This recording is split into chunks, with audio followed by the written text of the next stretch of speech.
Hello friends. तो आज हम परसेंटेज का सेकंड टॉपिक डिस्कस करेंगे। अगर आपने इसकी फर्स्ट वीडियो नहीं देखी है परसेंटेज की, तो आप प्लीज़ जाके पहले उसे देखिएगा, तभी आपको ये वीडियो अच्छे से समझ आएगी। तो स्टार्ट करते हैं। What percent of a day in is 3 hour. तो फ्रेंड्स, जो ये क्वेश्चन है वो फर्स्ट वीडियो के क्वेश्चंस का टाइप है। तो इसका जो बेसिक हमने किस तरह से क्वेश्चन सॉल्व करते हैं तो वो उस वीडियो में दिखाया है। तो आप उस वीडियो में आसानी से देख सकते हो कि किस तरह से हमने ये सॉल्व करा है। तो इस क्वेश्चन को शॉर्टली हम यहाँ पे सॉल्व करते हैं। What percent of a day is 3 hour. तो ये बोल रहा है कि 3 आवर का एक दिन कितना परसेंट होता है। तो पहले यहाँ पे आपको दिख रहा होगा कि दो अलग अलग यूनिट दिखाई दे रही है हमें। एक तो दिन में है, दूसरा है घंटे में। तो पहले हमें क्या करना है, डे को या तो आवर में चेंज करना है या तो आवर को डे में चेंज करना है। इसलिए हमने 3 आवर को क्या कर दिया, डे में चेंज कर दिया। तो क्या हो गया, इसका 1/8 डे हो गया। तो अगर ये 1/8 डे हो गया तो 3 आवर की जगह हम क्या लिख सकते हैं, अब 1/8 डे लिख सकते हैं। ठीक है। अब इस वैल्यूज़ को पुट करते हैं। तो इस टाइप के क्वेश्चन को करने से पहले आपको इसमें सिर्फ 2 चीज़ें ध्यान देनी है। एक तो इज़ के बाद जो वैल्यू होती है वो वैल्यू देखनी है, और एक ऑफ वाली वैल्यू देखनी है। ठीक है। तो इसमें मैक्सिमम क्वेश्चंस में कन्फ्यूज़न होता है कि किस तरह से हम इनको कहाँ इनकी वैल्यू पुट करें, कहाँ रखें। ठीक है। तो किस तरह से इनको सॉल्व करना होता है। तो इसमें इज़ वाली जो वैल्यू है वो क्या करनी है, न्यूमरेटर में रख देनी है। तो इस वाली वैल्यू कौन सी है, 1/8 है। ठीक है। ये हमने न्यूमरेटर में रख दी। और डिवाइड बाय कौन सी वैल्यू रखनी है, ऑफ वाली वैल्यू रख देनी है, मतलब 1 डे। ठीक है। तो 1 डे मतलब 1 आएगा इसकी वैल्यू। और परसेंटेज में अगर आपको इनको कन्वर्ट करना है तो इंटू 100 का होल % करना पड़ेगा। तो इस तरह से आपकी ये वैल्यू निकलेगी। 100 डिवाइड बाई 8 सॉल्व करके 100 डिवाइड बाई 8 होगा, जो कि आपका आएगा 12.5। तो ये आपका आंसर होगा। अब इस टॉपिक को स्टार्ट करते हैं। इसमें है इवेल्युएट दीज क्वेश्चंस। तो पीछे क्वेश्चंस करे हैं वो इस टेबल पर बेस्ड क्वेश्चंस हैं। तो पहले इस टेबल को समझते हैं। तो इसमें सबसे पहले आप देख रहे होंगे कि 100% इज इक्वल टू हमने 1 लिखा है। क्यों लिखा है, क्योंकि हम 100% की जगह पे 1 भी लिख सकते हैं। कैसे, देखो 100 divide by 100 is equal to क्या होता है, 1। तो वैसे ही हम क्या कर सकते हैं, 50% को 1/2 लिख सकते हैं, 25% को 1/4 और 20% को 1/5 लिख सकते हैं।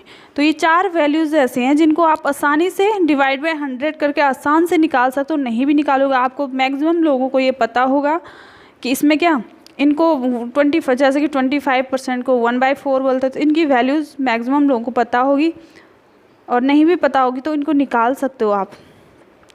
लेकिन कुछ वैल्यूज़ ऐसी हैं जिनको निकालने में थोड़ा टाइम लगता है, और ये क्वेश्चन को लंबे टाइम तक सॉल्व होने में टाइम लग जाता है इनको।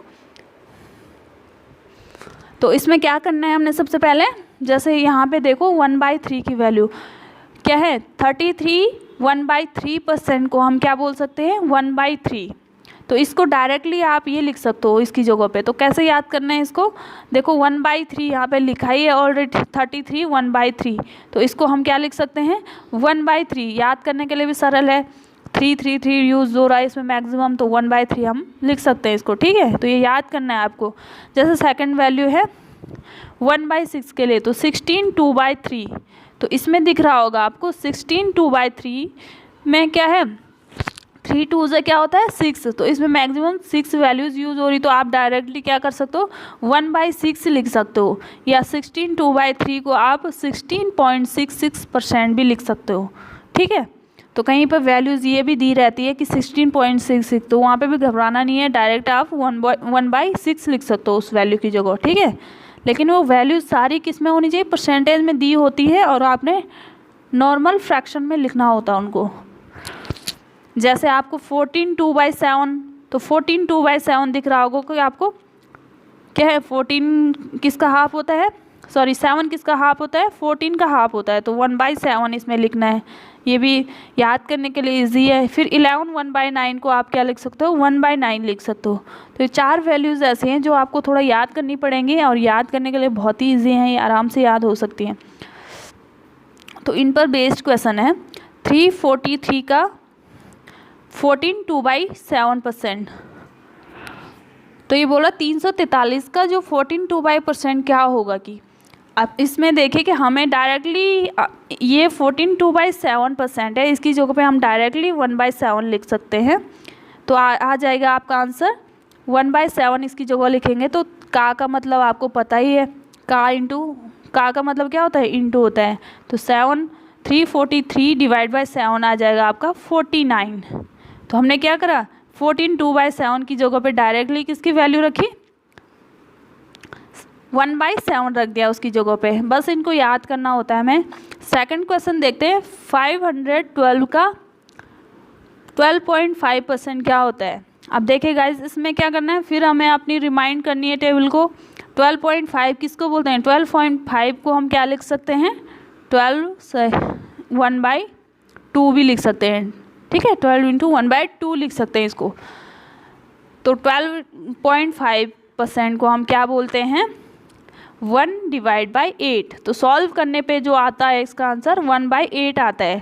तो इसकी वैल्यू याद करनी होती है हमें। तो डायरेक्टली अगर आपको याद है तो 512 इंटू क्या लिखोगे आप, 1/8, जो कि क्या आएगा आपका आंसर 64।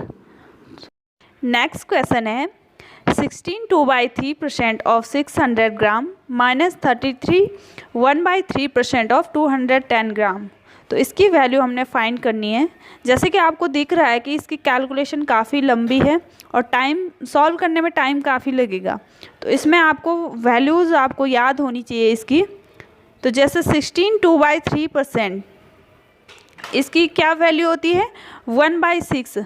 हम इसको क्या लिख सकते हैं, 1/6 ऑफ 600 ग्राम। ऑफ को इंटू लिख दिया एंड 600 ग्राम माइनस 33 1/3 को क्या लिख सकते हैं, देखो 3 3 3 है, तो इससे क्या डायरेक्टली क्या लिखोगे आप, 1/3 एंड इंटू 210 ग्राम।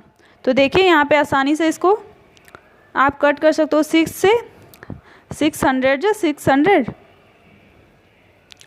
एंड 3 × 210 करेंगे तो क्या हो जाएगा, 70 आ जाएगा। तो 100 माइनस 70 क्या होता है आपका, 30। तो इस तरह से आसानी से आपका आंसर निकल जाएगा। बस आपको वैल्यूज़ याद रखनी है इसमें। नेक्स्ट क्वेश्चन है which is greatest in 11 1/9%, 2/15 and 0.18।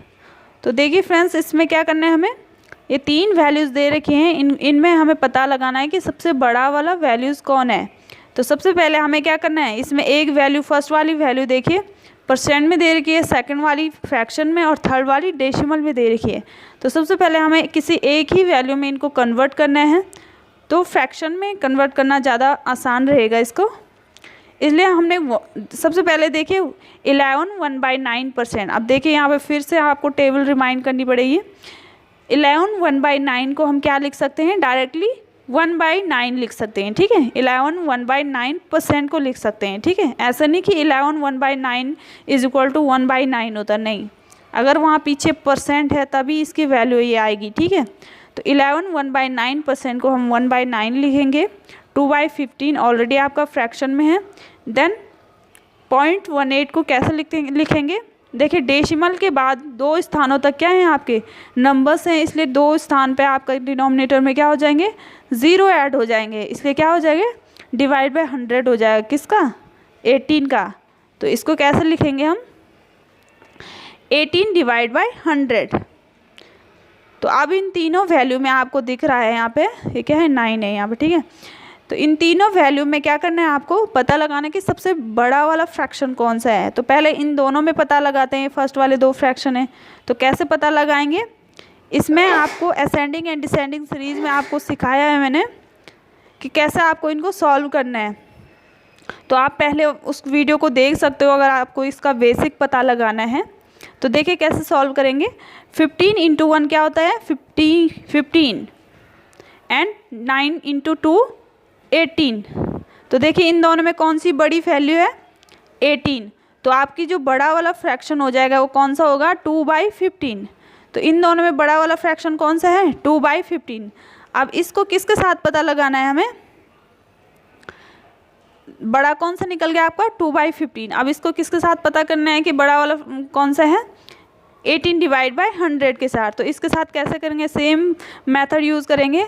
100 2 से कितना होता है 200 एंड 15 18 जो, तो आपको 15 18 करने से पहले 15 का स्क्वायर तो पता होगा। 15 का स्क्वायर कितना होता है, 15 15 जा 225। तो 225 आपको दिख रहा होगा कि 200 से ऑलरेडी बड़ा हो गया है। तो 15 × 18 करेंगे तो और बड़ी वैल्यू निकलेगी। तो हमने सिर्फ इतना पता लगाना है कि 200 से अगर वो वैल्यू बड़ी आ रही तो ऑटोमेटिक ही वो पूरा फ्रैक्शन आपका क्या हो जाएगा, बड़ा हो जाएगा। इसमें आपको इतना लंबा मल्टीपल करने की भी ज़रूरत नहीं है, ठीक है। 15 × 15 ही आपका इतना बड़ा निकल रहा है, ठीक है। तो यहाँ पे जो सबसे बड़ा फ्रैक्शन निकल जाएगा आपका वो कौन सा होगा, 18/100, जो कि क्या है 0.18। तो इस तरह से आपका ये सबसे बड़ी वैल्यू निकलेगी। नेक्स्ट क्वेश्चन पे आते हैं। A man's wage was reduced by 50%। यहाँ पे 50% है, ओके, गलतियाँ ज़्यादा हो गई आज। 50% again reduced wage was increase by 50%। Find the loss in term of percent. तो देखिए यहाँ पे सीधे सीधे आंसर आप डायरेक्टली क्वेश्चन को देख के आंसर लगा सकते हो कि इसको कितना % का लॉस हुआ है, 25% का लॉस। तो ऐसे ही आप भी इसका आंसर डायरेक्टली देख के ही निकाल सकते हो। बस इसमें क्या करना, इतना याद रखना, कोई भी क्वेश्चन हो जहाँ पे दो सेम वैल्यूज़ दी रहती हैं, जैसे कि यहाँ पे दिया है 50% का रिड्यूस्ड हुआ है उसे, उसकी सैलरी मेंस की मजदूरी में, और 50% का क्या हुआ है, इंक्रीज़ मतलब वृद्धि हुई है। तो दो ऐसी वैल्यूज़ हैं जो दोनों क्या है, समान हैं। तो ऐसी वैल्यूज़ का जो भी आंसर निकलेगा वो क्या निकलेगा, लॉस में निकलेगा हमेशा, ठीक है। तो इतना तो आपको पता ही होगा। फिर नेक्स्ट इसकी वैल्यू कैसे निकालनी है, देखिए यहाँ पे अगर 50% की इसकी वृद्धि हुई है, 50% की इसकी कमी हुई, तो आप क्या करोगे, इन दोनों के आगे के नंबर ले लोगे, मतलब 5 तो क्या करना है, 5 × 5 क्या हो जाएगा आपका 25। तो ये आपका 25% लॉस हो जाएगा। इस तरह से आप डायरेक्टली आंसर निकाल सकते हो।